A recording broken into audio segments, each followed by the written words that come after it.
بسم اللہ الرحمن الرحیم۔ میں ہوں نعمان محمد خان بزدار ایڈوکیٹ اور آپ دیکھ رہے ہیں بزدار لا فرم۔ اگر آپ نے ابھی تک میرا چینل بزدار لا فرم سبسکرائب نہیں کیا تو آپ سے ریکویسٹ ہے اس کو سبسکرائب کر لیں تاکہ آپ کو میری آنے والی ہر ویڈیو مل سکے۔ میرا یہ ایمان ہے آپ جو چیز بانٹیں گے وہی ملے گی، آپ خیر بانٹیں گے خیر ملے گی۔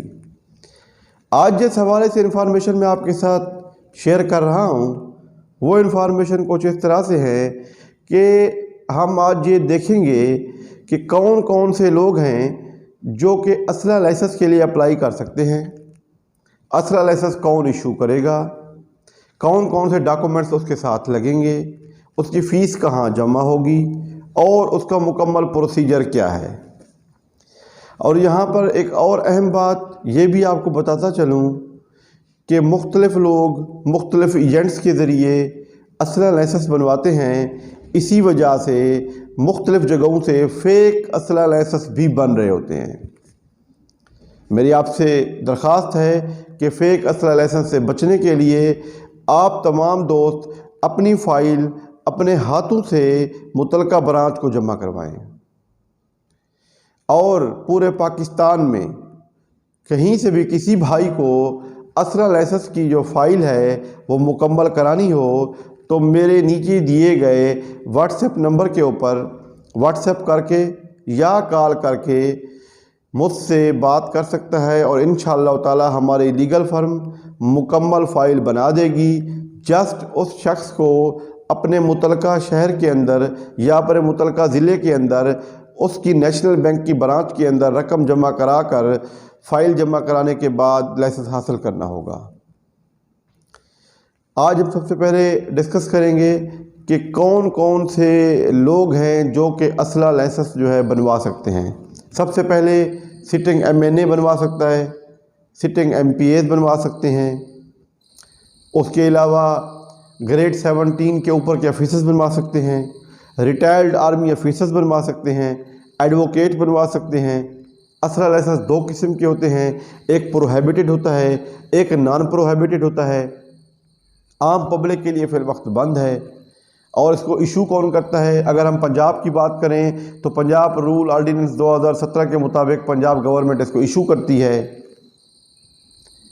اب جو اگلا پروسیجر ہے وہ یہ ہے کہ بھی جو پروہیبٹڈ ایشو اسلحہ ہے یا نان پروہیبٹڈ ایشو اسلحہ ہے تو وہ کیسے ایشو کرایا جا سکتا ہے اور اس کو کیسے لیا جا سکتا ہے۔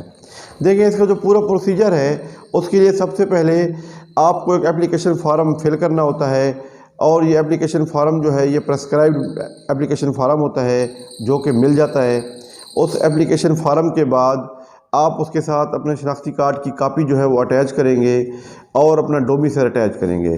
شناختی کارڈ اور ڈومیسائل کا مطلب یہ ہے کہ جس جگہ کا آپ کا شناختی کارڈ بنا ہوا ہوگا یا جس ڈسٹرکٹ کا آپ کا ڈومیسائل ہوگا آپ اسی ڈسٹرکٹ کے اندر ہی اسلحہ لائسنس کے لیے اپلائی کر سکتے ہیں، اس سے باہر آپ اسلحہ لائسنس کے لیے اپلائی نہیں کر سکتے۔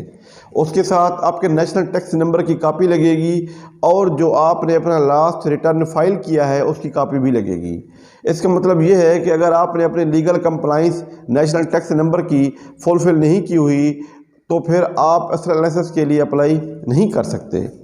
ان کیس آپ کا NTN بنا ہوا ہے اور آپ نے اپنی ریٹرن فائل نہیں کی ہوئی، آپ ان ایکٹیو سٹیٹس کے اندر ہیں تو پھر بھی آپ اپلائی نہیں کر سکتے۔ آپ کو اپنی ریٹرن فائل ہونا بہت ضروری ہے۔ اس کے بعد جو اگلی چیز لگتی ہے اس کے ساتھ وہ پولیس کریکٹر سرٹیفکیٹ ہے۔